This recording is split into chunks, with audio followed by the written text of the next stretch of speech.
the rock. You physically couldn't hold me, I don't care if you pushing 40. You can never little bro me.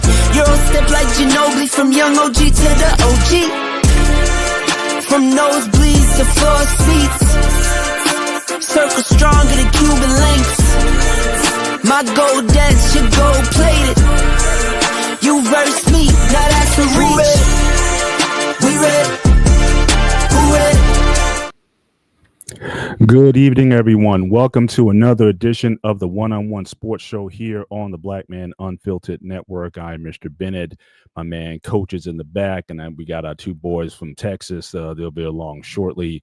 Joining in this on this Wednesday. Good to see everybody on the show tonight. Make sure when you come in, hit the like button. Certainly as you come into the place, we certainly appreciate it. It helps the algorithm.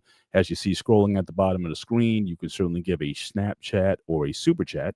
Certainly to the Black Man Unfiltered Network, and certainly anything that you want to give us individually. You can see here scrolling at the bottom our individual cash apps. We certainly appreciate the support that you guys give us. But yeah, we're certainly in the thick of it. You know, certainly there's going to be a very hot and heavy NFL conversation. I know you got the Major League Baseball going on. Yankees, they definitely pulled a needed win out last night. We'll see if they can certainly continue the momentum going into Game 4. But you know, certainly they needed that big yesterday. So tied at 1-1 in the third with Toronto. Certainly Toronto showed a lot of firepower early on. Vladimir Guerrero Jr. certainly showing out. And, you know, just proving that, you know, he's certainly one of the best in the game. And Judge, you know, he certainly had his breakout, certainly from last night. We were all concerned about, you know, whether or not he was going to perform in the big spot. And also shout out to our guy, Anton, who's certainly in the building early tonight. Appreciate you being here. Now, again, did the NHL season start, sir? I want to acknowledge you know, since you're such an avid hockey fan. Start of the NHL. If it didn't start this week, it's starting soon, and certainly wouldn't mind getting your perspective. You know, who do you think is you know, you think the last year's champions, are they primed to repeat this next year, or you know, do you expect some shakeups this year? You know, certainly let me know if you want to give you a little quick perspective on the NHL hockey season. You know, but I certainly appreciate your avid interest in hockey. And certainly shout out to my guy. You know, if you're from Jersey, so I'm always going to represent here. And also we got in the building tonight, our guy Shawnee, you know, in the house tonight, who actually got a win. You know, shout out to Houston. They got their win this past week, so they're doing pretty good. But you know, let's just go around. Coach, how are you doing, sir? What's going on with you? Oh, what's up, y'all? How y'all doing, man? Hey, man, it's hump day, man. Wednesday. Football's starting to get better. Weather's changing. I'm excited about next week, man. So, yeah, man. I mean, let's do it, man. Sports is here to stay, man. I heard that. What's going on, Shawnee? How are you? Man, everything good, man. I just got back from the gym, so I was running a little late. All right. So what's the squat now? About 605? What are you doing? No, man. I just work out just to stay in shape. I ain't trying to crumple my whole legs. Well, I haven't squatted in about 3 weeks now. I'm doing some alternatives. I'm going back to it though. You know, certainly build it up. But I did do legs this morning, so I did like leg presses and all kinds of, you know, moves like that. So legs a little sore, but certainly looking to get back, you know, back into it. You know, get back into under the rack. It doesn't matter what anything else I do. It's like if I leave the squat rack for too long, then it's like something's missing. You know what I mean? It's like the ingredients I'm missing. So I got to make sure that squat is a full body workout for the most part. It really is. But like, and nowadays I put it at the end of the workout. So it's not like I'm building up because I want to almost like pre-exhaust my legs. I just don't want 300 pounds on my back anymore. I'm almost to the point now. It's like, you know, it's just like some diminishing returns. If I load too much on the back. So yeah, if I you know, 250, 300, if I get into that range, I'm good. I'm not trying to break records anymore, man. I'm too old for that. So I'm just trying to keep it going. Shout out to our guy. Yes, What We Know podcast. Obviously an avid Detroit. JT got two things to be happy about right now. So yeah. So he, you know, certainly Detroit is standing up, and I'm sure there's a lot going on very excited in that sports town, and so certainly appreciate you guys being here tonight. But yeah, man, let's get into this, man. So let's just get as we've been doing last couple of weeks, just get the lay of the land in the NFL. So there are no more undefeateds. And to my surprise, there's actually a winless team, which I didn't think. I didn't think the Jets would start at 0-5. I thought certainly after week one, I thought they'd have some promise there, and I thought they'd have some gains, but they seem to be just regressing week to week. And it's interesting. The two quarterbacks that played for the Steelers last year don't have a win this year. So for all these folks talking about Mike Tomlin needs to go or whatever, he knows how to at least get wins with those QBs, but for some reason these guys leave and they can't get a game. Even though Justin Fields, if you look at his stats, he hasn't played poorly. I don't think it's just all on him. It's just a supporting cast just isn't giving him any help. But but certainly very hotly contested divisions. I'm looking in the AFC. New England won, so I mean they're certainly competitive. One game behind the Bills. Jacksonville, we're going to talk about those guys, and obviously the AFC West is looking pretty competitive right now. So just go around, just quick survey before we get into specific games. Again, we're not going to go over all 16 games, but certain games we're going to talk about as discussion topics tonight. But just your overall, what you're seeing, trends, what you're seeing so far after week 5 of the NFL season. We'll start with Coach, and then we'll go to Shawnee. I mean, I'll just give my two surprises, man, right now. Indy and Jacksonville, as far as the winners. Baltimore is a big old disappointment, obviously. But, yeah, those two teams, compared to where they've been the last few years, actually leading that division. Yeah, salute to them, man. Salute to, in the NFC,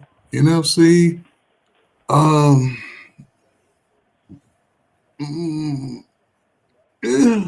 man, it's about what it is. San Francisco, I'm surprised, just because Mike Jones is playing good.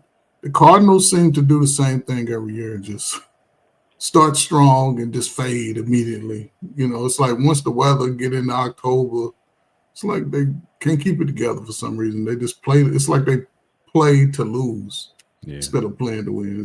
So, but everybody real quick, else, shout out to our guy Time. Haven't seen you for a minute, my brother. It is good to see you back in the house tonight. Appreciate you going here. Hope everything is well with you. And he certainly had a comment. I want to talk about Lamar Jackson. He wants to talk about quarterbacks this season, and Dak Prescott is balling. So yeah, so we'll get into a little bit this show. But I also want to acknowledge I got Anton starting off right. $5 super chat. Florida Chancers has a chance to be the first. Is this right? First time to win 3 in a row since the New York Islanders. Yeah, I remember that. So Islanders were no joke back in the day. So wow. So they're definitely seem like they're trying to build a dynasty with the Panthers. But certainly appreciate that information. And now again, I'm one of those guys where you can certainly get tired of a team winning all the time. But having said that, I do like to see dynasties. Like I was really pulling for Kansas City last year because I just wanted to see if they could do the three-peat, because we've never had a three-peat in the Super Bowl era. We know the Packers did it in the late 60s leading up to the first 2 Super Bowls, but we never saw it in the Super Bowl era. So so a part of me likes to see things that haven't been done before. And so I was looking forward to that. So I'd be very interested to see if the Florida hockey team, if they can go for a three-peat. Yeah, they'll definitely, especially in this era with, I'm sure hockey is affected by free agency, just like a lot of the other sports are. So for them to keep a team together for potentially 3 straight championships, certainly that's impressive. But sure, go ahead, Sean. I just wanted to acknowledge those guys. But if you want to give just your overview so far, what sticks out to you so far this season with the current standings as they are.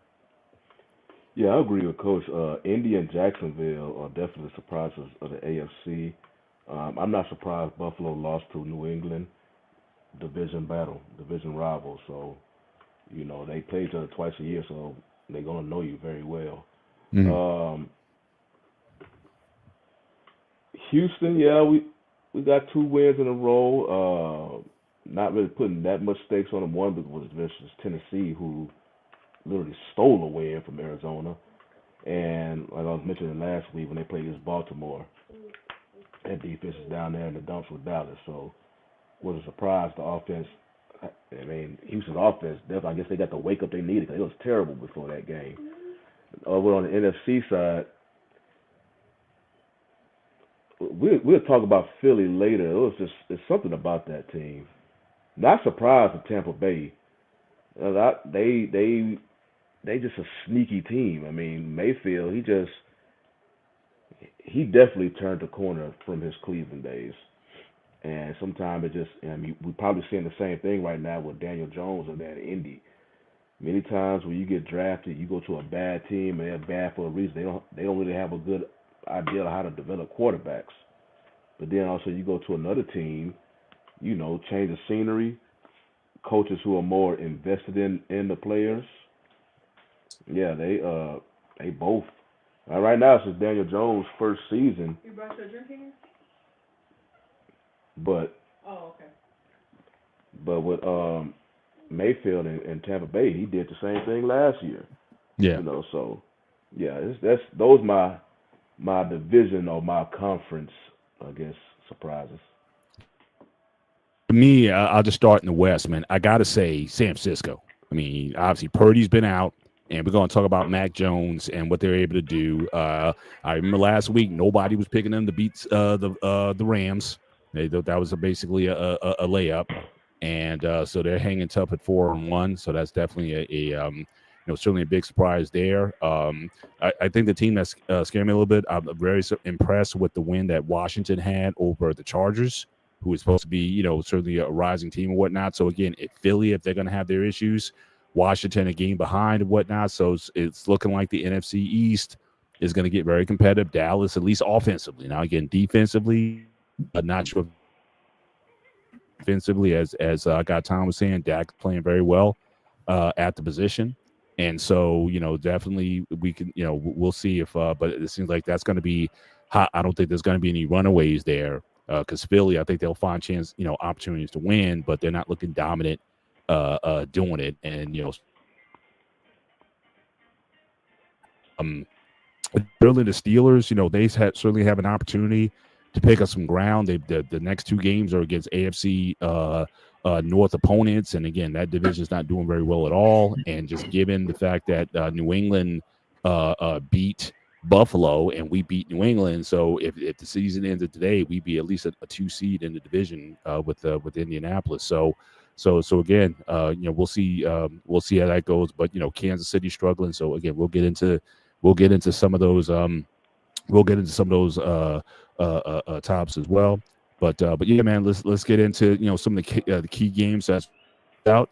So again, Mac Jones, who again I think a lot of people were writing off, as a bust, and certainly he has shepherded the 49ers team to winning performances and whatnot. So have we closed the book on Mac Jones? Is he just a game manager, or is he showing that he has the moxie to be a legit NFL quarterback? And does it just boil down to the opportunities that you have? Not every situation does well for everybody, and sometimes you just got to be with the right coach or with the right system or whatnot in order to flourish. And is this a matter of him just being in the right system, or can he be a dude in the NFL? Let's start with Shawnee, since you picked LA over the 49ers, and I know we were going back and forth in the chat. So your thoughts on Mac Jones and his trajectory? Well, I'm surprised the amount of success that Jones had against the Rams. And what's his name? I picked him up off the waiver wire, but I didn't start him. That was Kendrick Bourne, and he just had a coming out game versus the Rams. So him and Jones just was clicking, and can't really be too surprised about the rising of Jones because of his head coach. Kyle Shanahan is known throughout the NFL. He's a good coach, a good offensive-minded coach. He has success coaching quarterbacks. I know, Trey Lance was the blemish for him, but he turned it around with Purdy. But yeah, it's definitely a different Mac Jones who was in New England. But I believe New England at the time when Jones was there, they literally gave that dude two defensive coordinators as an offensive coordinator, something like that. So they screwed them. They wasn't serious up there.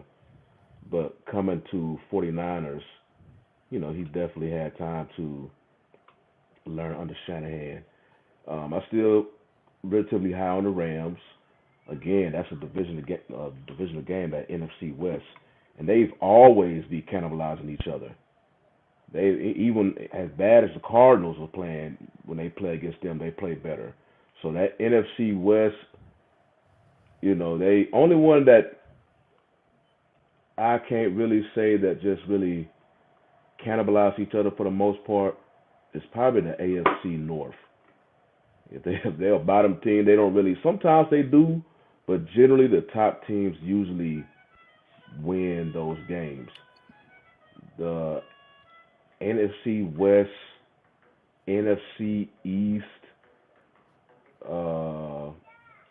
those two divisions, they always battle each other no matter the records.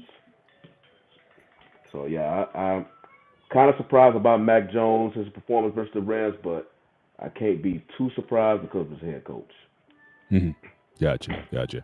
I may not be as big on the Rams as you are. I mean, obviously the Rams should have lost the week before. Obviously, we had that blunder with the wide receiver losing the ball out of bounds. That could have been certainly the winning score and whatnot. So I mean, Rams could very easily be 2-3 in my view. So not as high on them, but certainly, like I said, I think that would be a competitive division. But certainly San Francisco standing out. Coach, what about you? Your thoughts on certainly the game? I don't know how much the game you watched, but on Mac Jones in general, you think certainly is he have we closed the door on him too soon? Or you think he could be a legit NFL QB, starting QB? Sometimes I wonder, man, if people really know how to evaluate quarterbacks, right? They moved Cam Newton out, and Mac Jones was supposed to be that man. He had one season, and then they shipped him off. And again, I don't know if there were some injuries in there, but once Bill Belichick left New England, they was basically on a rebuild, and I don't think they had the quarterback coach, somebody that can really develop him to the next level. But he had this next season, then they shipped him out. So I'm not surprised. He has the talent, but also the coaches. Shanahan's offensive coach, so offensive coaches seem to have a little bit more understanding of quarterbacks and their skill set. A defensive-minded coach, he just leave it to the coordinator, and he's focused on defense. But yeah, man, I mean, I think with his success, it'll be interesting next year because he is a starting quarterback. Mm-hmm. So we'll see how he goes from there. Because Purdy, again, he's the man. He signed. Yeah, he got paid already, so he's not going anywhere. Yeah, I don't know, man. We'll see, man. But yeah, it's still early in the season, man. Week 10, yeah, we'll talk about it. I heard that. Next big story, next big game, as we saw, we had the Booger game. Yeah, they had so listen, this broke the internet. Okay, so hold up. So you got Kansas City late in the fourth quarter, methodically moving the ball down the field, going in for the go-ahead score with under 2 minutes left. Then they show my man on the sideline, Trevor Lawrence, picking his nose, like, all right, I'm gonna go. Let me show you how this is done. So he does it like inside, picks his nose, and then goes out and do it. You can't get any more gangster than that. I'm sorry, that's the most gangster move I've seen in a long time. My man's like, all right, bet, hold up, let me pick my nose and let me just gotta show these guys how. Drives down, drops dimes in wide receivers, hands, big plays, and then the last, scoring play of the game, a bungle play. I guess his center or O-lineman trips him down, still's able to get up and find the end zone for the go-ahead score, and to win the game. So, and again, we've been talking about, Trevor Lawrence got that big contract last year. He was on the they were trying to use the buzzword with him. And but certainly, that team is playing very well. They had a pick six, 99-yard pick six against Patrick Mahomes in this game, so they have a good a good defense. Trevor Lawrence has been playing better. He was certainly playing like a good QB on that last drive. So in Kansas City at 2-3, so sometimes it's just not your year. It looks like they were riding the ship. Very dominant in their last game, and they thought they pull it out this time, but that magic wasn't there. Trevor Lawrence said not so fast. So again, your thoughts on this game, and where do you think Jaguars? They're it seems like they're a very dangerous team in the AFC. So your thoughts on the game? Let's start with the coach, and we'll give it to Shawnee. Hey man, first thing, man, the picture's nasty, man. It's a nasty ass picture, man. I saw that in real time, and I was like, no, the hell he didn't, man. I would like to know where that towel went. You know what I'm saying? But I don't know, man. I would be getting a hand off it. Yeah, the picture's nasty. But Jacksonville, I think they finally found a winning formula. The defense is better. That's always a plus when your defense is playing better. But I think they found a winning formula. Play action, mixing it up. That's a winning formula in the NFL. They tried to rely on his arm, and you can't really do that because teams are just rush 7, 8 players every time. And when you're young, you don't really get a chance to sort of figure out the defense that fast. But he got the money, and now they have a well-balanced attack. But again, we'll see what they play like come November, when the weather starts being rainy and cold. And Florida weather is nice to play football every day, but fall weather, it's different. What are your thoughts on Kansas City? Do you think they're still going to be relevant towards the end? Just got to right the ship, or do you see some major? They're going to be relevant. They're going to be relevant towards the end because they still have the weapons, and as long as Patrick Mahomes is available to play, you can't really count them out. That's why when I'm looking at the odds, and the points, is like +2, +3, no 7-point spreads when you play Kansas City because they still had a chance to win the game. And, so right now, maybe 3 more games. If they 1-3, then you can count them out. Gotcha. Shawnee? Yeah, I think KC, because normally the road through the AFC generally goes through KC. I don't think it's going to go through them this year, but they'll be in the playoffs. Just so happened, Mahomes, you could probably, I know there's other stuff that happened in that game, but, if you're a quarterback, you got to take the L's too, and Mahomes had a bad read on that pick 6 by Lloyd, so, he probably took that on the chin. But, yeah, with Lawrence, this is his 3rd head coach in 4 years. Everybody knows his first year was a disaster with the head coach with Meyer. But I think I give more credit to his head coach, Liam Cohen, because the formula he has placed for him, because now remember how as better that Lawrence is looking this year, also Travis Etienne. And that, like I mentioned about Dak Prescott, how much a running game, because Travis Etienne has not looked like this. And Liam Cohen, he definitely, him and his coaching staff are doing better with that O-line. And I remember hearing that he wants Lawrence to, run the ball more. Don't be afraid to run the ball more. Because physically, Lawrence is a total package, physically. But, a lot of time, same thing when people be saying about Herbert over there and with the Chargers. Physically, they're the total package. But about quarterback, it's in between the ears.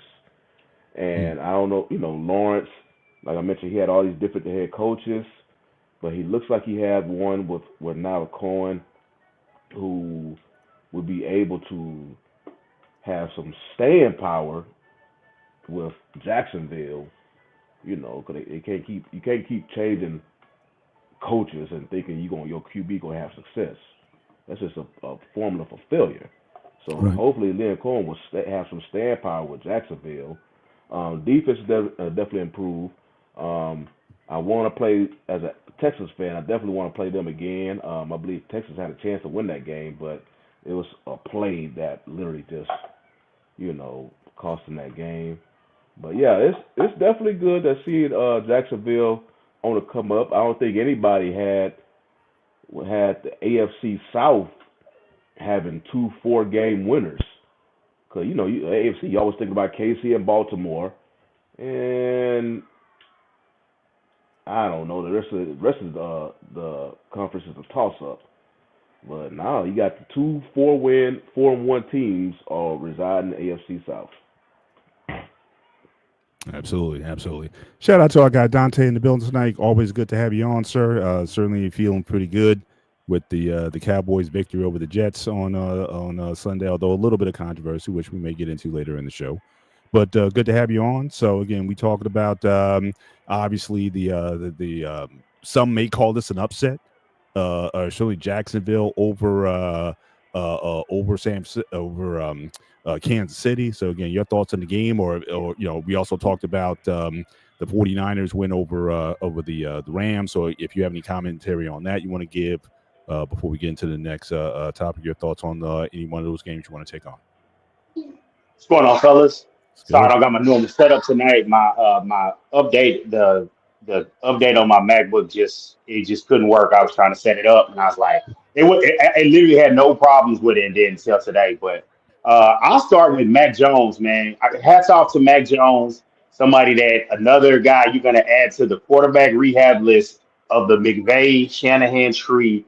So those guys they get with the quarterbacks, and then now some assistant quarterback quality control guys are going to get an OC and then a head coaching job. What's going on, Antoine? Always supporting us. I appreciate it, brother. But shout out to him. They had no injuries. I actually started the 49ers defense in my fantasy league and lost points because they just kept getting shredded. And then I'll give props to Jacksonville. I'll give props to Jacksonville because that interception for Devin Lloyd was amazing. Looks like he's headed to a first team All-Pro appearance. Those guys, when you get those interception numbers, those turnover numbers early, when you look at the season and they got 7, but they got 4 in the first couple of weeks, it doesn't matter if he's still making tackles and plays. He's probably going to be on the first team All-Pro list. Trevor Lawrence, hey, man, maybe he's going to be okay with, like you said, with the stability shotty, but it also, I don't want to take away from their victory. It proves again the vulnerability of the Kansas City Chiefs. Like I was saying earlier on Sunday, I was like, man, the Chiefs don't come back and win this division. Chargers lost a game to the 2 NFC East teams, the Giants and then Washington. And then I was just like, oh, well, it's over. Then they lose. And that win against them just helps the Chargers out. So the AFC, besides the Steelers who are on a bye, it's looking kind of crazy over there. It's looking kind of crazy at the AFC. So I know you're happy too, Mr. Bennett, the way things are shaping up, man. Yeah.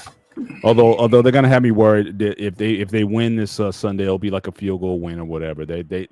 I haven't had an easy win where it's like you take your starters out with about 6 minutes left in the fourth quarter and you just run the clock out. I haven't had that victory in about 7-8 years now. So I'm since the Killer Beat era with the Steelers, I haven't had that. So yeah, so they're gonna make it interesting, and we'll find some way to keep the game close, whether we want to or not.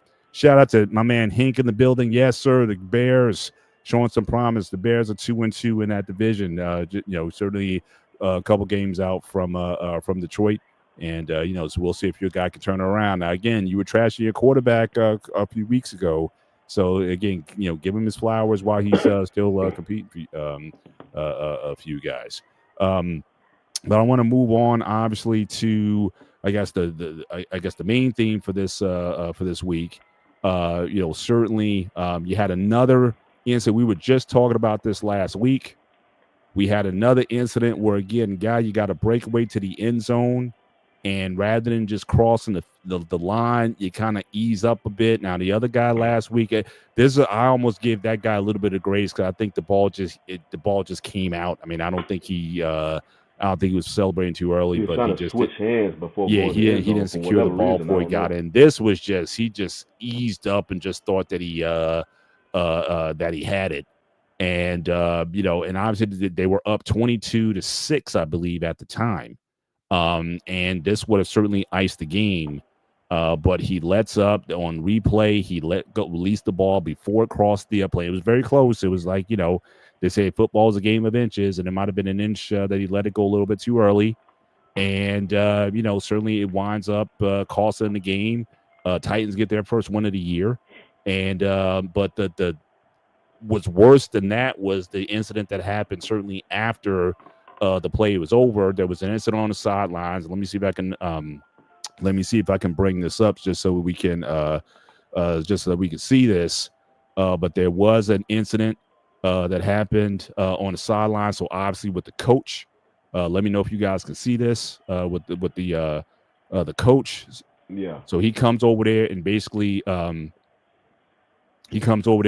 ripped and hits him. I think he hits him twice. So just go back here. So he gets in his face. He's being consoled.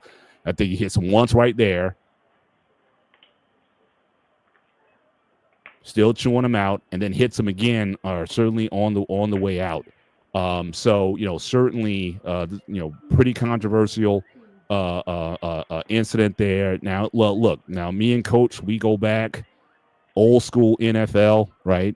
We remember when the coach would grab you by your face mask and pull you off the field. We've gotten called every name, whether it be basketball coach. I had my shout out to my high school basketball coach. He used every creative name in the book to curse us out or what have you. And, but certainly it was caught. The coach was fined $100,000 for the incident. And so now this talk comes up about old school versus new school. But I'll say this. Now we've seen some tough coaches. We've seen Bill Parcells mic'd up. We've seen Mike Ditka mic'd up. I don't think I ever saw those guys hit a player. Not even that whole, because, the whole head slap sort of thing or, hitting, punching the chest, like, come on, get it together. I've never seen those guys do that. With those guys, if you did something like that, they would basically say, all right, he don't get on the bus to go home. Get him off the team, whatever. He don't ride with us back or what have you. So it definitely, very controversial. So, your thoughts, one, on, again, the second week in a row where a guy seems like has a shoe-in touchdown but doesn't secure the ball before he gets into the end zone. So if you want to address that, and then the incident with the coach afterwards, and then what do you think goes from there? And again, the play cost in the game, and where do you think it goes from there? So, Coach, what's your take on the play, on the incident afterwards? Do you think the fine was appropriate, and do you think that they can recover from this? On the play, I think he made a great play initially, but again, that's why he's on. That's why they play the positions. I always say secure the ball to the back of the end zone, then celebrate. Don't celebrate at the goal line. It's the NFL. Everybody's on TV. Everybody's getting the line like so. Sometimes they just get over emotional and celebrate too soon. The incident with the coach, yeah, I would love to see. Just think about this. Y'all fathers in the stands, right? Your son's playing sports or whatever. And y'all see the coach hit y'all son. Don't sit up here and tell me y'all gonna sit y'all ass up in that sideline and be like, oh man, y'all gonna go down and be like, hey, what's going on?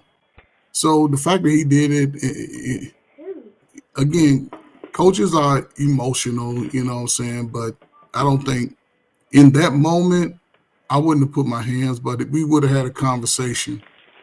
We'd have sat down on that bench and we'd have had a conversation at least. I wouldn't have just walked up in his face. He's already being consoled by a player, because if he'd have hit that coach, then we'd be talking about how bad of a player he was. But, the coach was young, but they should give that young spot to me, not to him, man. You know what I'm saying? But I'm just saying, man, I wouldn't recommend no coach hit a player today, because he's holding his helmet. And if he slap off and hit you with that helmet, and it is what it is.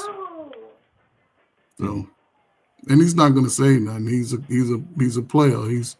He understands the mistake, but it wasn't a hit like he punched him to fight him, but he slapped him on the pads. Before games, I hit players like on the shoulder pads and hit him in the chest, but that's just part of getting up in it. But something like that, man. I don't know. Everybody ain't built to be a coach, I guess.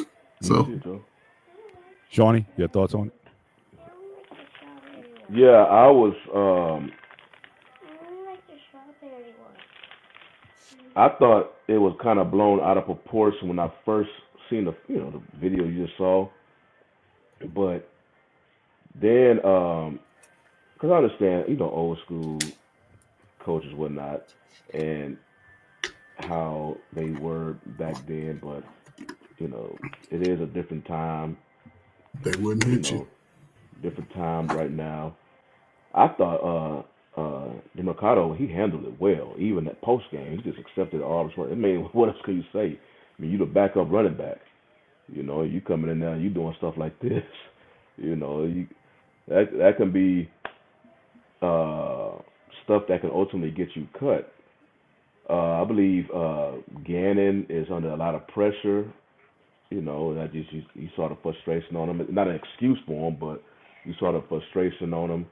But yeah, I thought when I saw that video, I was like, okay, he just hitting him in the pads, But I can see Trey. He mentioned it. No, he hit him. He hit him. I don't know because you don't see this video too much because everybody keeps seeing this cell phone video. But ESPN had a better video, like showing the coach. And I was trying to find that one. It's like they had a better video, and Gannon it looked like dude, he like punched this dude in the chest, and you could see DeMarcado. He kind of put it. Cause he had a teammate on his shoulder, kind of calm him down, and he was just taking the verbal lashing from his coach because you can't be doing stuff like that.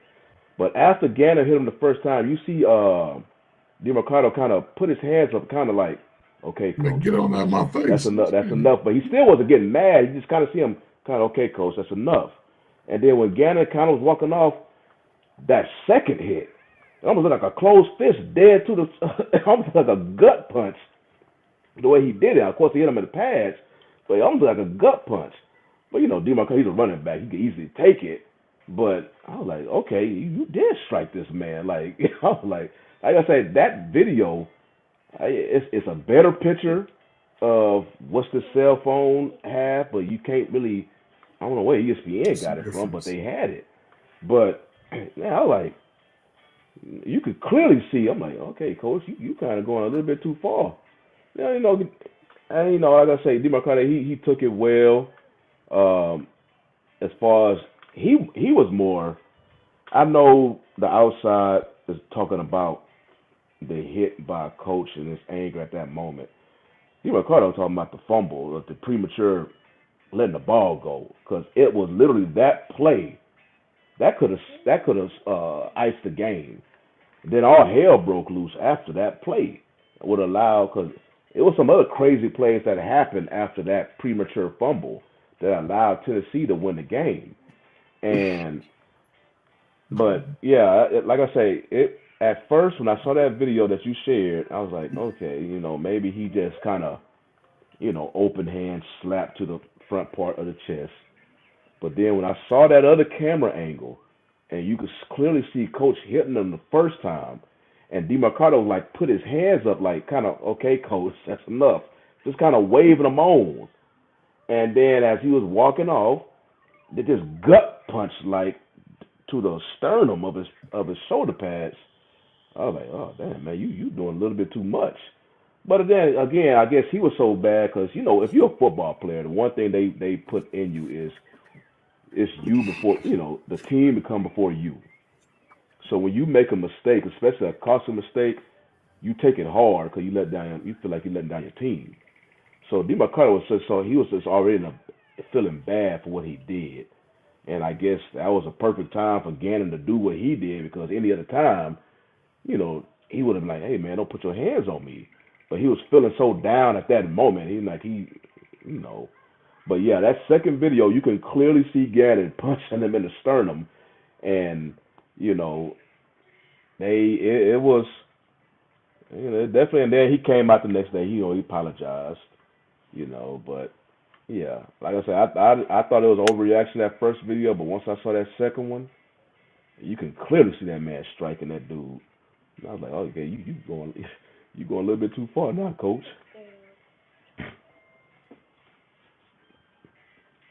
So you on mute, Dante? Dante. Go ahead. Yep. Yeah, so I don't know. My biggest thing is I don't like people to in general to touch me or anything. So it's just like Oh, Oh, we lost him. Up. Dante done got a phone call. they went to the abyss. Yeah. So obviously, yeah, I was never going to get if they cut him, they would have crucified him for not being patient. Certainly, we all know the rules aren't the same. But like I said, I mean, we've seen again go back to the era when coaches were certainly hard and Dick care as much as he would. Oh, there we go. All right, Dante, you back? Yeah. Okay, can you hear me? Yeah, you turn up a little bit, but yeah, we can hear you. Go ahead. Let me turn it up.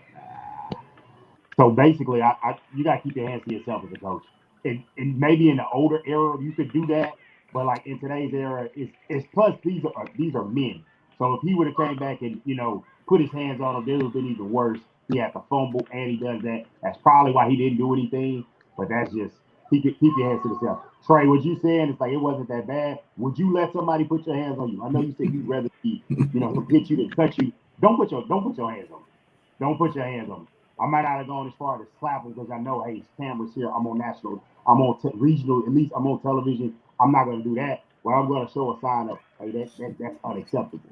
Like he said, he at least put his hand out. If he put his hands out, and you can see that, that's clearly nonverbal. Him showing like, nah, enough was enough. So I do agree with you on that one, Shawnee. And it's like enough is enough. I just can't go for it. But I don't know. Trey said, "I'm lying over here, dude. It's a second video out there. You can clearly see Coach punching them. You can see." Yeah, I was trying to find myself because I did see it. I did see it earlier. I saw it too. Yeah. So I'll see if I can pull it up. Maybe get real quick so you can get a better vision, I guess, a better angle of that. But just talk about from a player perspective, because I know you play football. If your coach did that, like, what do you think this does to the team? Because obviously, they're sort of tumbling right now, back-to-back losses or whatnot. So it's like, and again, I mean, things like that. Players can get guys get coaches fired as well. So what do you think this does to the Cardinals just overall? I mean, they're in a hotly. They're only a game out, I guess, out of second place in the division. Do you think they tumble from here, or does that have to be a separate? Can they recover from this? Basically, is what I'm asking. I think. Yeah, I think if you'll see the way they come out the next game. If they coming out playing but fired, okay, they got over it. That's basically all we can really see. It is something that should be handled, in the locker room. But it wasn't.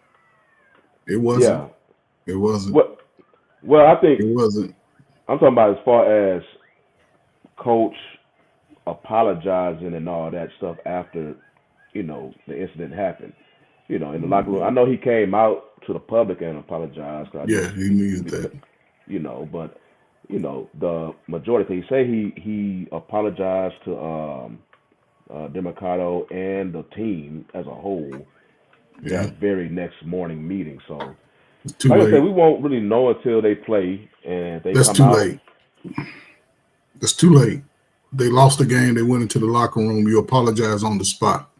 You don't wait till the media get a hold of it, then push it out. If that was Mike Tomlin, his ass would be out of Pittsburgh. Let's be real about it. As a coach, especially today, we know how highly sensitive these grown men are. And in an emotional game, you cannot put your hands on them. Yes, I agree. Before a game, you slapping the shoulder pads. I do it to players. Make them look in my eyes and hit them on the shoulder pads. Some of them don't like it. I let them know, but he messed up. Did you ever get the face? Did anyone grab your face mask? I've seen it done to some players in Little League football in the 70s, in the 80s. But throughout high school and college, I never seen it. You got up in your face, but, you're at the strongest when you're in the NFL. So, again, I think it's an emotional game. So, yes, he was emotional. However, a player was already giving them that. And that's on the field. You let the players do it. I'm gonna pull you over here. Was that the head coach? Yeah. See, for the head coach to take that time and come over, there's something going on with the team. I think he could look. I think he's losing the team, and and he felt that pressure on that mistake. Players make mistakes. It's not the first person that fumbled the ball over the goal line. But the players were handling it on the field. When the locker room, I would have immediately apologized to him and the team right there. I was caught up in my emotions. I don't wait till the overreaction of the media, then apologize. That's disingenuous. So it could be a bad, snowball effect. But the team could rally, the players, and when you're playing football, you're playing for each other. So that's the positive of it. Well, I heard some past players, they were like, outside of what coach did, that's outside. They said if their teammate would have did something like that, he probably would have made the sideline. Yeah. Shannon and Ocho, they were talking about that earlier. I guess they come from that's just egregious. I don't know how you that mean at that moment you trying to make it about yourself instead of the team, and yeah, that's just I don't understand how that happens, man. And especially all it takes is one time, and you be like, man, that ain't gonna never be me. But you constantly see players doing this. I'm like, dude, just one more. Well, like I said, step. that's why I brought up last week that Leon Lett play, because again, Dallas blew out the Bills. It was like 52-17, blew them out. But all you heard for the next 3 years was the Leon Lett play. I mean, it's like we won the game, we won back to back. Shouldn't that be enough? But it's like people wouldn't let it go. So, because that would have been the most points scored in Super Bowl history. So that's why they keep bringing it up. Yeah, that, and I think he had to play another time where something like that happened. Where it was just like, dude, you gotta. He's just unaware.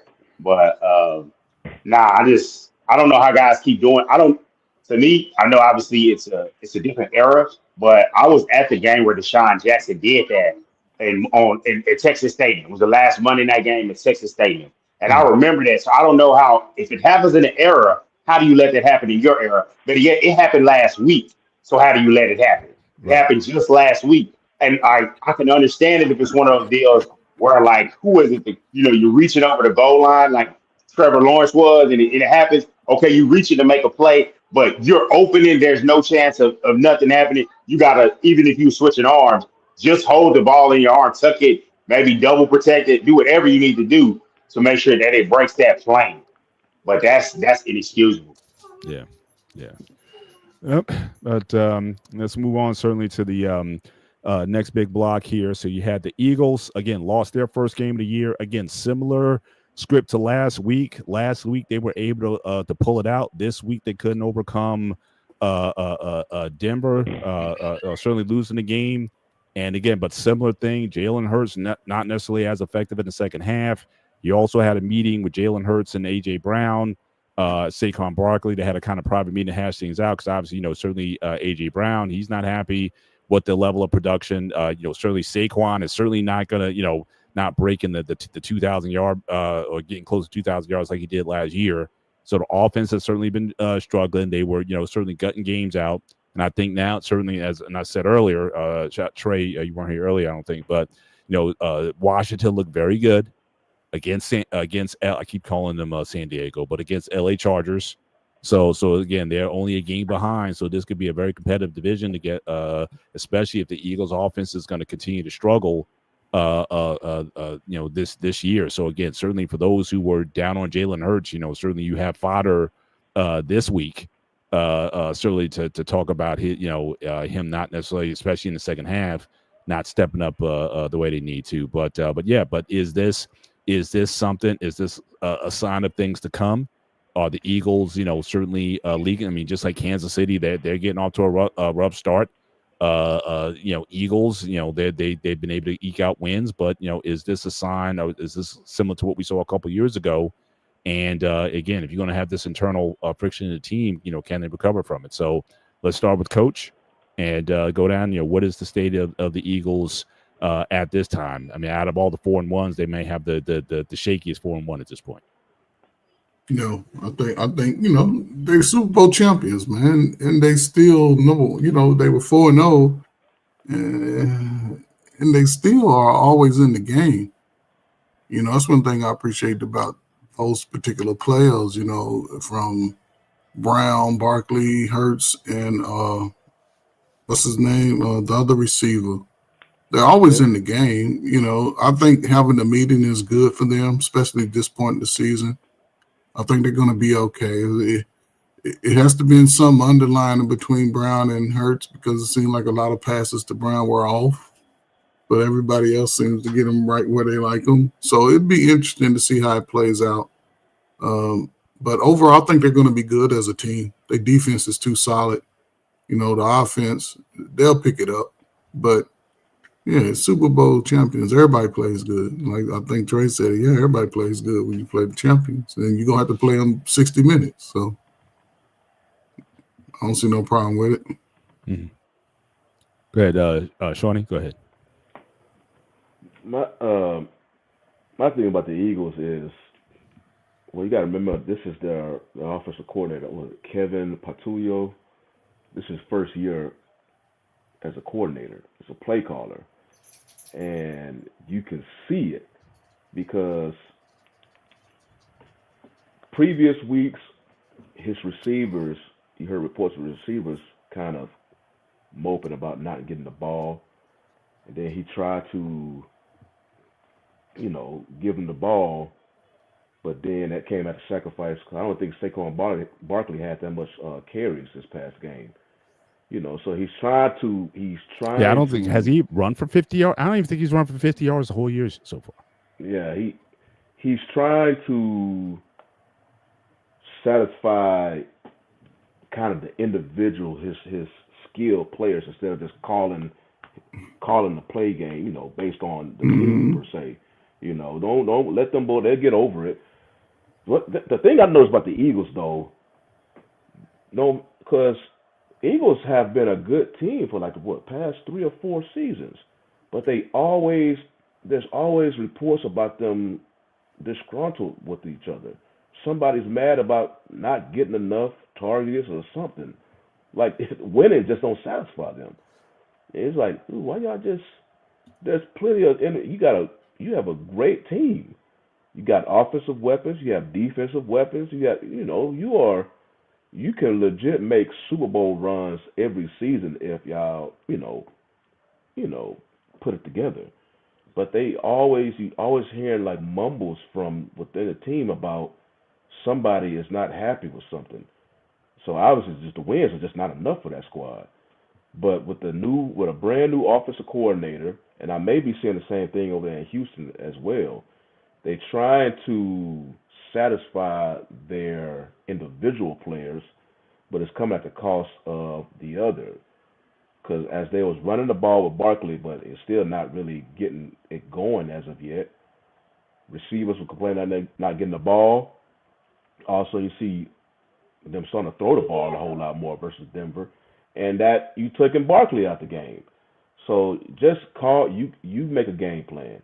You the offensive coordinator. You make the game plan. Let your players run the game plan, and that's basically. I mean, they're a good team, but like I mentioned in the past weeks, I've seen them go through these offensive, just valleys before. Mm-hmm. And that would literally just kind of change their season when they're going through this. Mm-hmm. So are they a good team? Yes. But there's no time limit on this offensive valley they're going to go through. And it's weird to say that because you see an offense that clearly has a talent, but sometimes they just get in their own way. So I don't know. Like, dude, y'all just have to forget about individual stats. I mean, right now, just go win. You can win the games, but right now it's looking like more about me instead of the we, and you can literally see that on the field. They're too good of an offensive team to be struggling offensively right now, and this is not just versus the Broncos. This is the past several weeks. So, yeah, that team is just an enigma to me. You win games, but you still complain. I mean, I can just imagine that with the Cowboys. We winning games. Right now, it's hard to win games, but you obviously doing it. But you always hear them complaining. I'm like, I don't know. Are they still your pick to come out of the East, or are you looking at Detroit or possibly Tampa Bay? Right now, I'm still looking at Detroit. Like I said last week, that first loss against Green Bay, it pissed them off, and they just come out looking like a juggernaut. I know they may will slow down, but you got to show them it right now because they literally been on a juggernaut pace since week 2. Right. So I believe Eagles and the Lions play each other, but I believe it's in December. So that'll be an interesting game when they play each other. But right now, yeah, they on a juggernaut pace right now. Right. Dante? So I know one thing that I saw that they mentioned on ESPN that they showed the formations they were in and how the basically one of those, hey, if they're heavy and loading the box, we're gonna throw. And of course, Saquon Barkley, 2,000 yards, offensive player of the year, you're gonna load the box for him and try to stop him because that's what runs the engine of that team. But I did hear him say, hey, sometimes you gotta run it anyway and try to get it. Like I don't feel like he had enough carries. And the thing is, the team, if you want to have the strategy of like we're going to throw the ball, we're going to get AJ Brown the ball, tell them that hey, this week you got a tough matchup on you. You're going to match up against Surtain, Patrick Surtain Jr., the second, whatever you call it, and we're gonna get to you when we can and make sure you get Barkley the ball. But it's like now, like you said, they went kind of pass heavy, and to be honest, like I know I get critiqued a lot of times about it.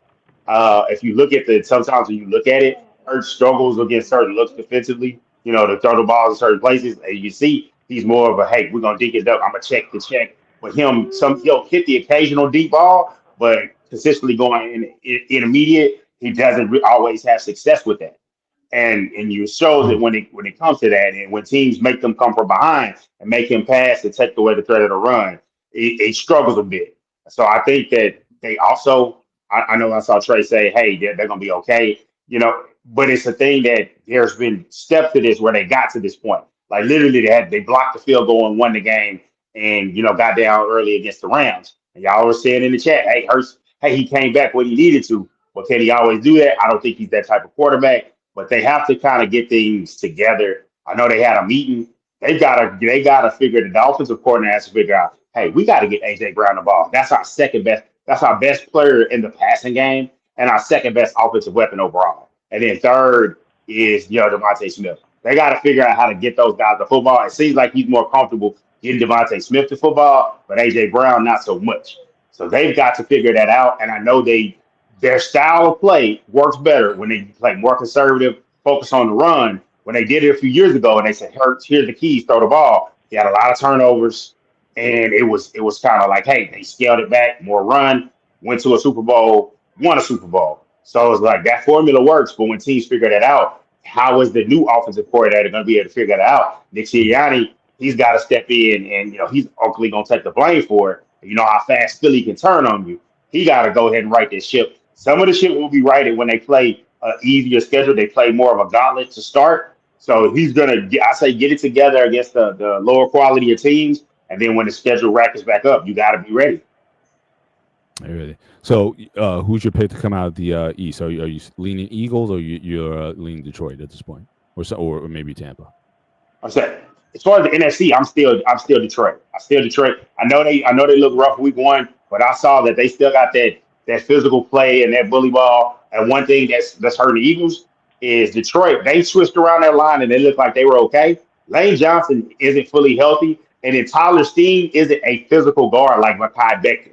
Mekhi Becton is a really former tackle, big, huge physical guy, and losing him in that run game, that right side, not having it together. Left side is okay. It's cool, but and then of course the center, gets hurt a lot. So they have to get healthy to get back to really, moving people like they used to.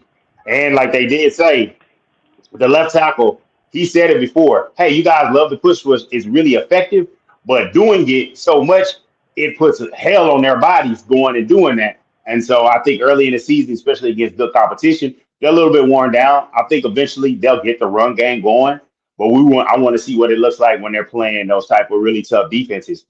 Are they going to still be able to get it going? And we're going to see. I think it is going to be a dog fight to the end for the division, especially with it's going to be a dog fight to the end, especially with the Commanders hovering there. And then in Dallas, like I said, I think they're looking very good. Like I said, defensively they may still have some problems, but I think Dak is playing some very good football right now, and so certainly I think Dallas will be heard from. But I want to acknowledge again our guy Anton again. Thanks again for the $10 super chat. Yeah, Leon Lett had his moment Thanksgiving Day 2025, Yeah. 1993 against the Dolphins. I remember that game too. Yeah, I remember that's the game I was referring coming to. off the Super Bowl. That was off of the Super Bowl. So I remember That's why he gets the rep. our guy John Madden. He's like, "Oh no, not Leon Lett again." It's like, so it just became a thing. He was because I thought he was a very good was a tackle or defensive tackle. Yeah, defensive tackle. I thought he was a very good tackle for the era. He's one of the best in the NFL. But it just seemed like he just got that stigma on him. And he just couldn't shake it. Shake it off. But I remember that. Yeah, it's snow in Dallas. That was. That Thanksgiving Day. So yeah, that. But moving on to so again, guys, because this news where some of you guys might not find this newsworthy, but again, breaking news. So again, I know the AFC North is outside of my Steelers is not going very well at this point, but obviously Bengals. The Browns made a move, so they traded Joe Flacco. So all Joe Flacco has to go is to get traded to the Steelers. I mean, give him a 1-day contract. You can say that he played for every team in the AFC North, but he's traded. So again, Dylan Gabriel got the start last week. He'll be getting the start this week against the Steelers. And you have, certainly Shedeur Sanders is promoted to number 2 now. Again, we didn't talk about it last week because, again, I didn't necessarily want to put anything on the story where, again, he's a third. At that time, he was third string. Third stringers never get interviewed or whatever. So I thought people were just blowing it up where apparently they were asking him about, do you think he should be second string or whatever? And he kind of gave this answer where he just moved his lips but didn't say anything or whatever. And everybody was flipping out over that. It's like, oh, that's just showing his immaturity or whatever. But by elimination, because Watson's not going to be back in time, Pickett is not on the team anymore. So basically, he's promoted to QB2. And all it takes is one hit in the NFL, and he could be very likely starting possibly in this game against the Steelers. So, what do you think of his prospects? I know we go back and forth in this channel quite a bit over, is he a good quarterback or not? He's overrated or whatnot, or is he the real deal? But all we know right now, he's QB2 by default, and he could possibly get some reps this week. He'll certainly be getting QB2 reps this week in practice, and possibly can get into the game on Sunday. So, and that also Paralysino Prime, who I don't think necessarily helped the matter, because I think he was asked during his Colorado press conference about the move of certainly Shedeur getting number 2, and he said some, I guess some inflammatory things about Cleveland. And again, I don't know if that necessarily, helps the situation, but what do you think? Again, the coaching carousel in Cleveland, and do you think Shedeur does he have at this point a legit start opportunity to be a starting quarterback this year, given that they had 5 quarterbacks on the roster at the beginning of training camp? So we start with Coach, and we'll go down.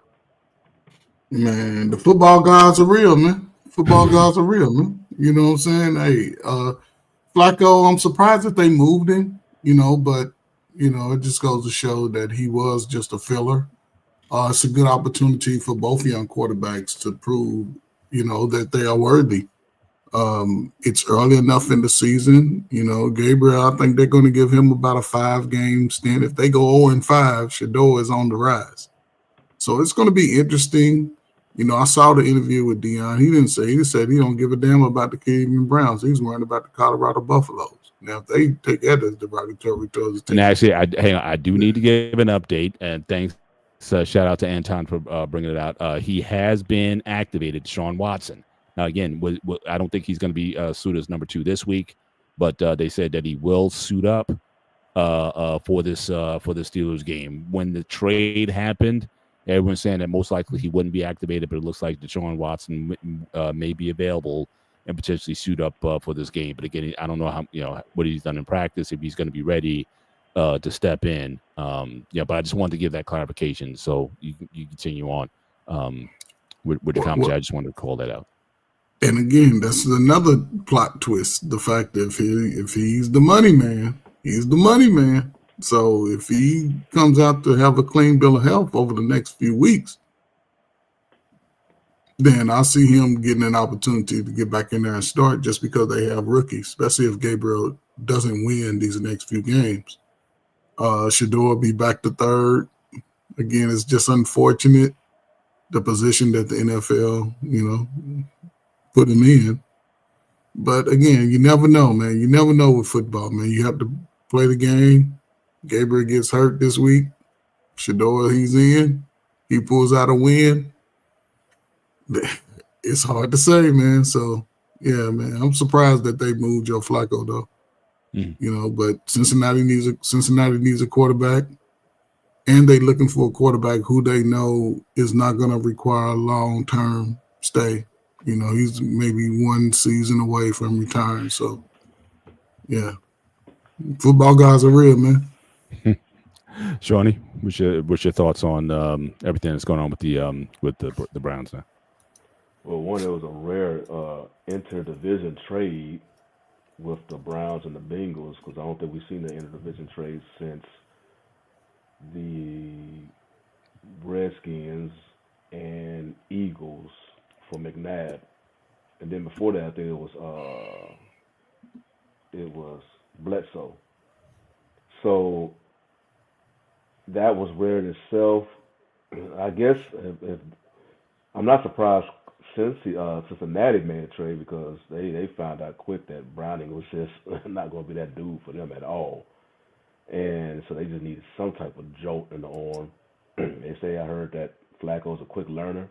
Flacco's going to be starting for him this week after just being traded. So he already been named the starter before his plane even landed in Cincinnati.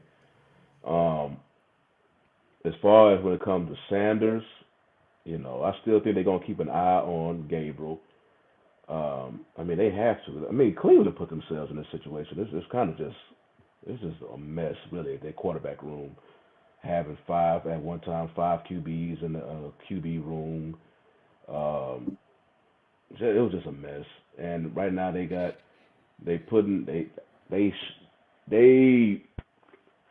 I want to say Gabriel deserves at least multiple starts to prove that he can do something with the squad. Do I think Sanders will have a game starting? I don't really think he'll have a game start in 2025. Mainly because the longer, the more the year goes on, Watson's gonna be getting better and better and better. And like I say, as soon as Watson's better than everybody, y'all both are on the bench. Right. Even though you may say, oh, let's see Gabriel, or we need to see what they just spent so much money with Watson. It's just mandatory just to put him in there. It don't make no sense having to do you got a fully guaranteed contract to over $200 million, and he's on the bench. So, it's barred from injury with Gabriel. That's the only time I could see Sanders starting anytime this season. Maybe hopefully now that he's second string quarterback, he'll get a whole lot more potential first string reps in practice. Because I don't think he was really getting that at all. So he's moving up, but yeah, I just don't want him to be rushed. I just think it's such a consensus fan base, or just everybody out there is trying to push Sanders. You're gonna mess around and put that dude up there prematurely, and then if he looks bad, then then what you gonna say? Because there's gonna be a whole other crowd of people out there like, see, pointing the finger if he's looking bad. I'm like, put him out there when he's ready. That's my whole thing. Put him out there and he's ready. So, yeah, I think just the longer Gabriel's out there, that gives Watson more time to get healthy. And you already know, as soon as Watson gets the clean bill of health, he's starting. Yeah. So. Dante? Okay, so I wasn't there last week, but I want to say the whole thing of him not speaking, for everybody, I'm a supporter of Shedeur Sanders. I need everybody to take the rose-colored glasses off. If you are a supporter of him, you have to admit that was not a smart move. And so for everyone, if you were at the pre-draft stuff talked about you, like I remember Michael Parsons, he had some pre-draft stuff of immaturity. And then when it came up, I was just like, okay, I can see what you mean by that. I can see what y'all meant. Because sometimes when people say things, you don't see everything a player says or see things. But when you do see it, you got to admit, like, okay, so that was a good critique. And then it made more of a story for you being the third string guy. yeah, they shouldn't have been talking to the third string guy. It should have just been a conversation of, hey, I'm supporting them, blah, blah, blah, generic coach speak stuff. And then it's like, boom, about your business. Now it leads to stuff like this where I saw that actually I didn't see anything about Deshaun Watson. I literally had looked it up before this trade happened, like not knowing it was going to happen, just looking for his injury outlook. And it's kind of like everything I see is shrouded in mystery and it's a question. So I don't know if he's active, if his practice window is open from being on the pup list or what. I saw Bailey Zappi, who's on the practice squad, potentially being elevated, and Kevin Stefanski didn't want to commit to Shedeur being the number 2 QB. My thing is, I hope he's the number 2 guy. What I will also say is this. I know they have the money invested. That is what we call a sunk cost at this point. He may not ever play again because I literally saw that there is another case that, he was supposed to tell them about any potential cases. There's another case that possibly could come up and they might be looking at, hey, don't play because this case could void the contract and they could come off with it. And so there's a lot of things at play because they're headed for a top 3 pick. They're probably going to take. And so it would behoove, Shedeur, if he gets a shot, say everything right, play as well as you can, try to show some potential. Maybe you get some of those wins to where you knock the team out of position for the higher quarterback, and then they kind of stuck to be like, hey, let's give him a shot for offseason and all of that. But Dylan Gabriel, same way I thought about him in college, not really impressed with him. And like, hey, he did enough, but he could probably be a backup. I heard he's really intelligent. He could probably bounce around the league. And, Kellen Moore was meant to be a backup till he broke his ankle, and we know the rest of that story. But I hopefully Shedeur gets a chance, and hopefully he takes the opportunity of it. I want to say this. I know, how everybody is hyped up and said, Arch Manning was overhyped. Mm-hmm. I need fans of Shedeur Sanders and friends. I saw you in the chat talking about Deion. I need y'all to get off the thing about, hey, they hate Deion so much. Hey, bro, these dudes are trying to get a job. If you think they're trying to hold a vendetta from a guy that's been in the Hall of Fame so long ago, got inducted, and was out of the league so long ago, last play with the Ravens, I think they're more worried about keeping their job. The Browns are terrible. Barry's worried about keeping his job. Stefanski's worried about keeping his job. If Shedeur looked amazing, I think first overall pick amazing, I think he probably got more of a shot. I will give you this. They're trying to give the guy that they drafted higher, the 3rd round pick. They're trying to give him every opportunity because you spent more draft capital. 5th rounders fail all the time. So you're not worried about if Shedeur makes it or not. It's just that he was too good to pass up, which I think they really should have flipped their spots, but that's just my opinion. So the way Arch Manning was too hyped, we're overhyping too much for Shedeur for the 5th round pick. Let it simmer and then go crazy when he gets to start. Not go literally crazy. Just give him time to get some starts. But I think the Shedeur Hive is doing a little bit too much. Coach Prime is about to have a losing season almost. So yes, I feel him. He's worried about the Colorado Buffaloes because I don't know how many more games they're gonna win. So props to Shedeur. Hope he gets his opportunity, but Shedeur Hive gotta calm down a little bit. Gotcha. And thoughts with Prime. I don't know how recent it was, but I think he's got to go in for another blood clot surgery. I think it's like a 16th surgery. So thoughts certainly with Prime that he can certainly recover from that. But yeah, certainly he's got a lot of things going on, even beyond football, that he certainly needs to focus in on. But last, I wouldn't even call this a major story of the night because again, it's not football related. But what's going on with your guy? So your team went in and basically waxed the Jets. Deshaun, your guy Dak played well and whatnot, but then Jerry just can't help himself. So he gets a $250,000 fine, which I don't think he'll go. If anything that you learn from watching that documentary on Netflix about the Cowboys, the NFL has not been able to hold Jerry accountable to anything. So he'll probably appeal that, and it might be $5,000 by the time it's over. And I think he may even protest that. But your guy, he just has to stay in the news cycle.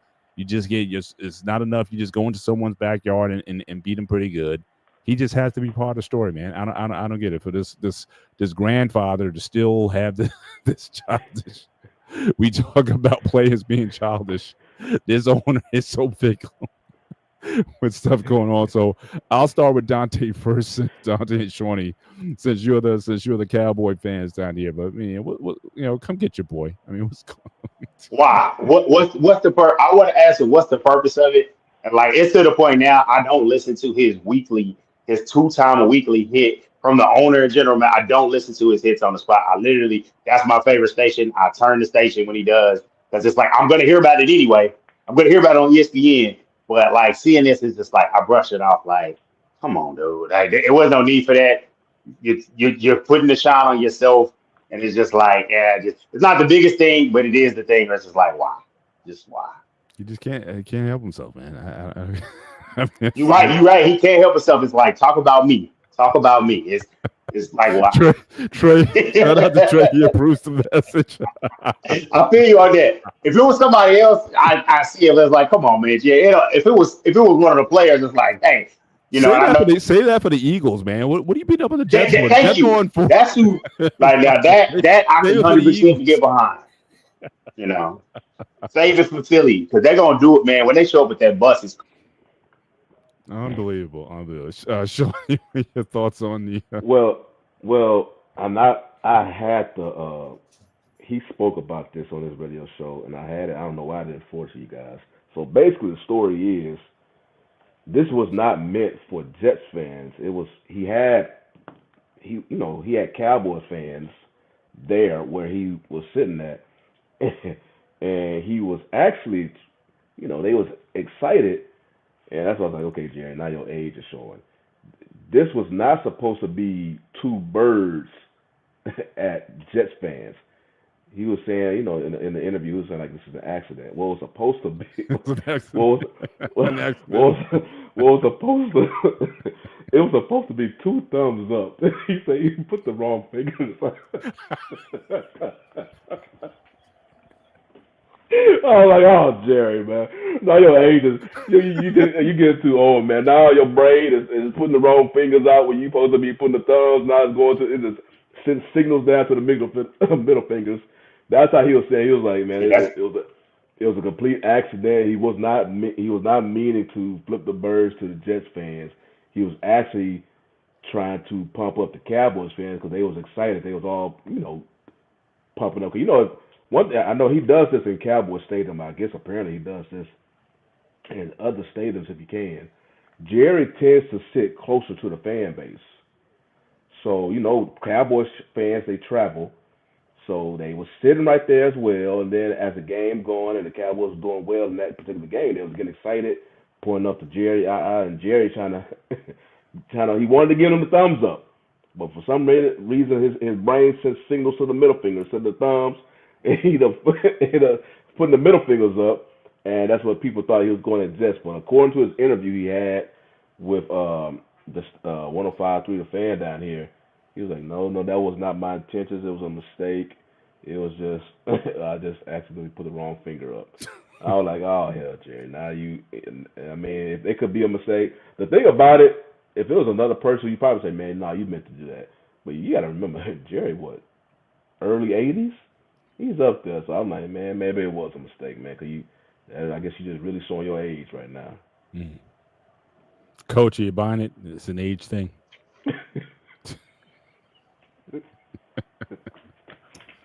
Nope, not with Jerry Jones. Any other owner, not with Jerry Jones. He knows exactly what he's doing. Everything was calculated. The last time they had the number 1 pick, I think, was in the 90s, early 90s, right? And the crazy part is the Cowboys have really always sort of seemed to be relevant for some reason. I remember. I don't remember when was the last time they had a 2-14 season or something like that. It's been a while. Mm-hmm. It's always relevant. And Jerry Jones, he's probably the most gangster owner in any major sport history. He knows exactly what he's doing. And he understands, like, okay, we on a good roll, but I like to see that when the season starts picking up, they lose a few games. You might see a few more birds. He don't mind the money. That he don't, because he might say whatever. So yeah, I'm not mad at him, Jerry Jones. It's just something that I say this and I shut up. He's one of the very few owners that takes the pressure off the team and put it on himself. But in putting the pressure on him, it puts pressure on the team because he's always in the media for something. He's talking. He's not holding back. Most owners, they let somebody else do that. But him, no, Jerry Jones. He is who he is. He's been doing that for 40 years, so he ain't going nowhere. Shout out to our guy Anton again, another $5 super chat. Jerry Jones is that senile relative that lives in your basement that happens when you drink lead paint. Shout out, appreciate the super chat. As always, appreciate your support tonight. We got a Thursday night game. Going back to the speaking of the NFC, Eagles play the Giants. The Eagles are at the Giants this week. Do you think they, now again, Jackson Dart in his 2 games so far looks relatively good. You think the Eagles right the ship? They had the meeting, between Hurts, Brown, and Barkley. Do you think they right the ship this week, or you think they may be in trouble for a couple of games before they right this thing? I think the Eagles will right ship. I mean, you're looking at Giants with a rookie quarterback and no Malik Neighbors. I mean, Eagles have way too much talent to just let this one slide. I know they got this internal turmoil going on, whatever they got going on over there in their locker room. But, yeah, they should be able to at least put something together to beat the Giants. It's just way too much talent. Now, if they don't, they'll still be 4-2. But, man, you'll be hearing hell from them in the media. No question. Dante, any thoughts on picks on the game? Who you got? As much as I would love for Philly to lose so we can get a little closer to them, I'm with you. No Neighbors and short week. Now, I will say it might be tough for them to run again because they got the front, and especially got Jefferson Lawrence in the interior. So I think it still might be tough for them to run the ball, but to throw it, as you saw that second. Well, that's the tough thing. You should be able to throw in the Giants secondary, but Hurts hasn't been able to get it going yet. So I don't know if this is the week on a short week. Can he get it going? I think it's one of those, like I said about Philly, find a way to win. But if they lose, it's going to be 10 days of hell to their next game. Because Philadelphia is going with that fan base. You know how they get. It's like in Philly, they pissed off already. And so if you give them a reason, it's going crazy. And so I appreciate the super chat. Odell is available, but he's on a 6-game. He has a 6-game suspension for PEDs. So I don't know when he would be active, but he did say recently on the pivot he does want to play. So that should be interesting when it comes out. All right.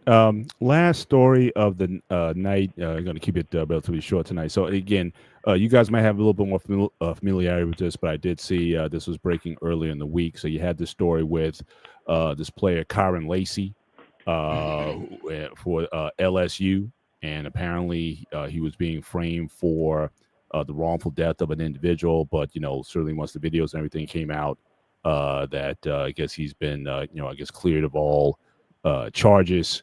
But I know some guys were commenting on this earlier in the week, so I don't know if you guys have additional familiarity. I just wanted to bring it to our attention. So I'll start with Dante first. Any thoughts on this, or what's going on in Louisiana and in that whole system down there? But any thoughts you may have on this show? But my first thing is the fact that how foul. First of all, still condolences to his family, because I know you already have to deal with the death of him. You're fighting to clear his name in death, but keep your hands around like young men, regardless, athlete or not, when they get in difficult situations. You didn't, he was down low about it and unalived himself. So you gotta keep him close to you, talk to him, because that's a shame that he, was so scared, so shook, and took his life. And of course, it makes it look like he was guilty. At the time you hang your head, but also it's a message of, hey man, you don't, especially with black men, you don't know what's going to happen unless you have visible proof or whatever. You let the facts of the case play out, and in this case, we see what happened. We see the video of them, hey, just say this happened. It was a green Charger. They identified the car, and the lawyer, kudos to him for fighting to clear the guys. And clear Tyron Lacey's name because this is horrible. And I hope they got good lawyers. I hope they have a good lawyer and go ahead and sue that police department. And because this is ridiculous. This is unacceptable. Yeah, very tragic, very tragic. Shawnee, any thoughts on this? You heard Ryan Clark speak on it after the game. Was that Monday night? But it looked like this thing started to get kind of messy because after the attorney released his clips, it looks like that particular law enforcement has replied back with another video, basically, stand on their point about Lacey being involved in this accident. And you can clearly see that green Charger was not speeding on a residential road. And then as soon as it exit like camera shot, you heard a big boom. So, it's probably his car running into something. So that was the video clip that after the clip that the attorney put out, and it appears to be showing that Lacey's innocence in this whole matter, the police department released another video clip showing, like, you can see his car clearly going 2-3 times the speed limit, and then literally as soon as it exits the frame, the screen, you hear a big boom of him wrecking into something. So, like I say, man, it sounds like this thing could potentially get messy. People showing clips here. This is the clip showing his innocence. Oh no, it's not. Here you go. We got another clip showing he's involved in this. And I don't know, man.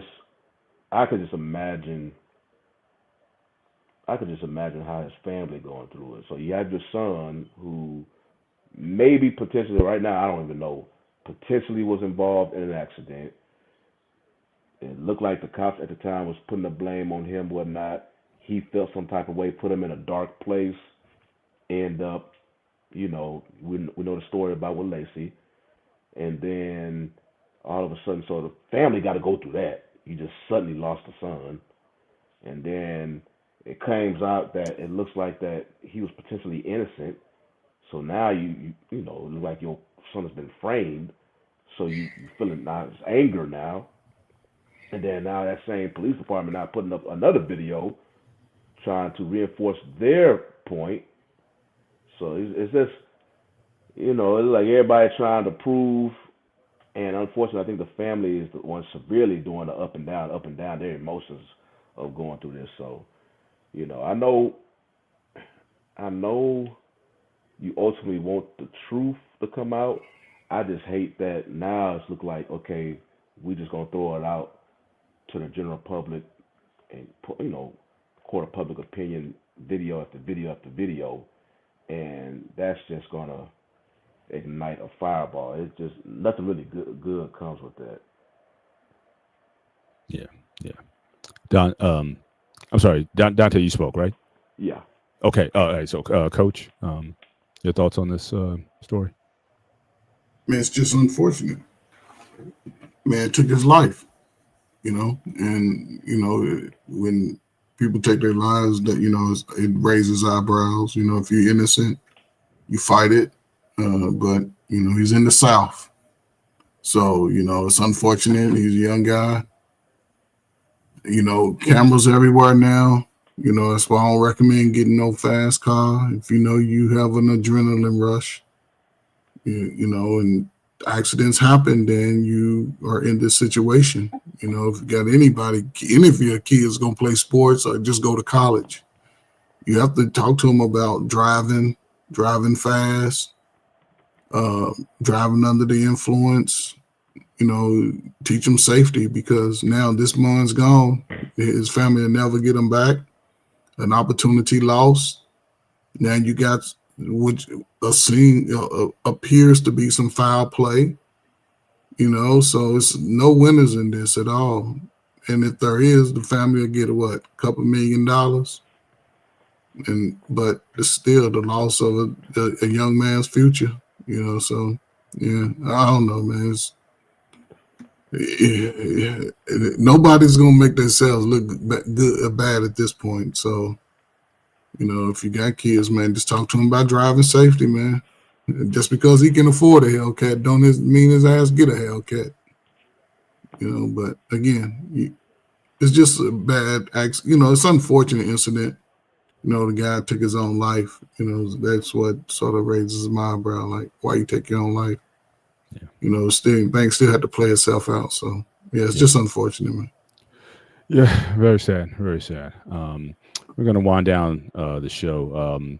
Just turning back to sports, let's let my Yankees, they're looking to get eliminated tonight, 4-1 in the bottom of the seventh. And, so my season's about to end, but Toronto's looking pretty good, and so is LA. So we'll see what happens in the near future, but we can certainly start. They came back last night. I thought it was over last night. I thought it was going to get swept. I thought it was too. I went to bed, woke up. I said, "Oh man, I missed it. I missed the comeback. I hate it." I said, "Dang." Yeah, so they're gonna have to pull it again. That pitcher that rookie. I mean, he was so sensational in that previous series. 12 strikeouts in his debut shutout. But certainly couldn't hold them for so long. Said that Toronto is very talented, especially offensively this year. But we can certainly start to land this plane. Certainly with final thoughts. And certainly we'll start with Dante. And as always, we can certainly wrap up with the coach. You go ahead, sir. All right. So what I got this week for final thoughts, obviously I know Texas lost to Florida, upset loss, ugly loss, dropped out of the top 25. And so it's like, cool, I respect it. You want to drop them out of the top 25. I understand it. They got to earn to get back in it. They're facing number 6 Oklahoma. They're now in ranked.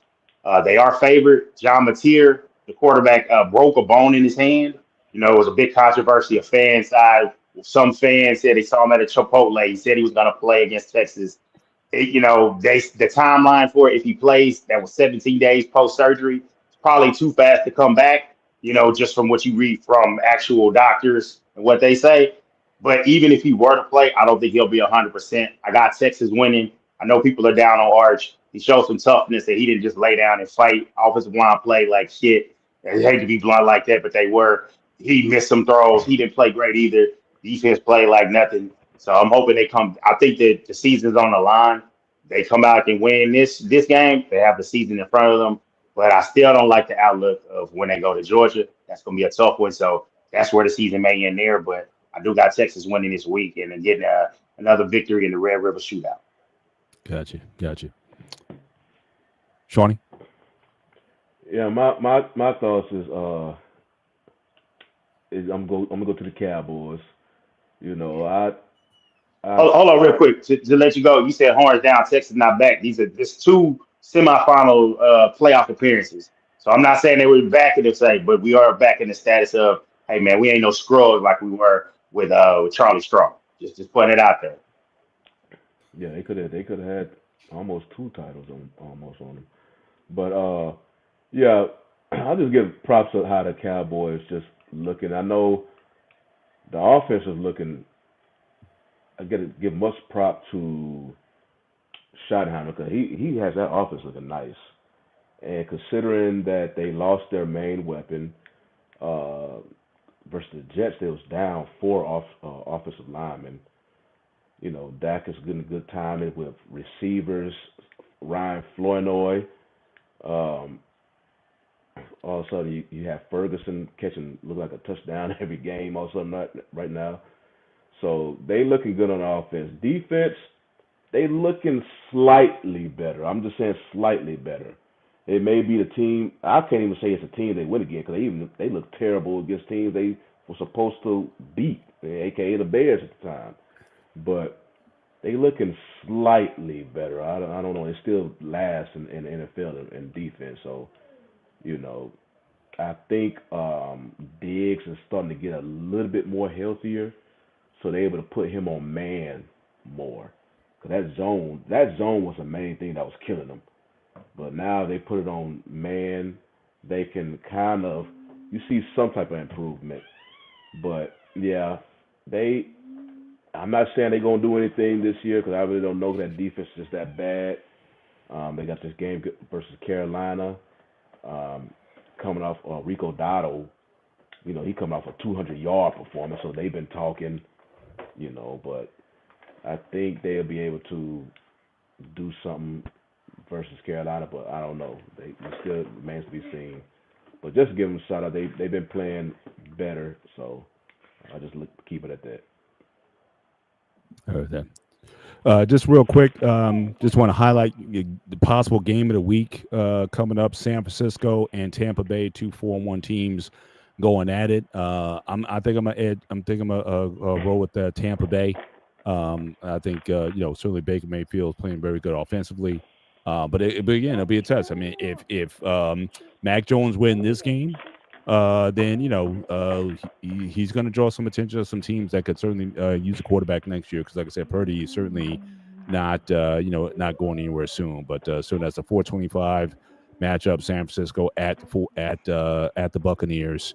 And if he pulls that off, then we all better start, paying some attention to the 49ers because that'll definitely be a marquee win for them this year. Because so I would say definitely watch out for that one.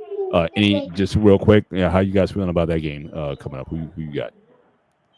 I got Tampa winning that one, but I will say this: as a standalone game with that mash unit they had, I think somebody is going to end the incoming quarterback class not looking real strong. I could see a team talking themselves into Mac Jones. Yeah. It had to be a team with a good offensive coach and some weapons and a decent line. And I think if you find that ingredients, especially with, I know they lost the game, but Sam Darnold starting up. I'm trying not to buy the Kool-Aid. I was a big believer in him going into the draft, but that shootout game was crazy.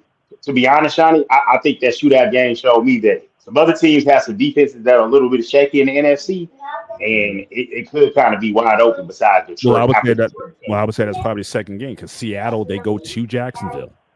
So again, another 4-1 team and whatnot. So again, we'll see if he's the real deal. If he can go there and pull it off there. But obviously, Jacksonville's got a lot of swag right now after pulling off that victory Monday night. So, Coach, you can certainly close us out, sir.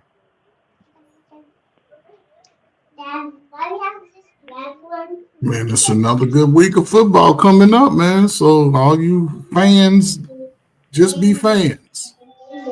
And I'm gonna say this, man. Shout out to girls basketball, man, women's basketball. Look like the Aces grade B champions again with Aisha Wilson being I would predict the finals MVP and the regular season MVP, man. Salute to that, man. So yeah, man, the weather's changing, man. Don't be so high up on your teams, man. Let them play it out in the cold weather. And we'll see, man. So all you Cowboy fans, again, man, y'all are crying, is complaining this team and the whole league since Jerry Jones been an owner, man. He going to flip the bird off at all y'all fans if y'all keep harassing him about his team, man. But, yeah, man, listen, man, it's sports, man. Ain't no need to get all worked up. You win some, you lose some. Right now, everybody's trying to win. So if you want to win. I heard that. Don't heard that. Play to lose. All right. Well, again, we want to certainly thank you guys for coming in tonight for the One-on-One Sports Show. Make sure you hit the like button certainly as you leave the show. But we appreciate you guys coming in. It's always good when we have the full posse in. Dante missed you last couple of weeks, so always a pleasure having you on. And hope everything's going well with you guys. But so enjoy the rest of the games. Like I said, my Yankees, they didn't score in the bottom of the seventh. So again, it's just going to be slow death for me tonight. But always next year, right? So, but certainly for myself, for the coach, for Dante, for Shawnee, this is the One-on-One Sports Show. You guys take care. God bless, and we'll see you next week. Good night. Peace.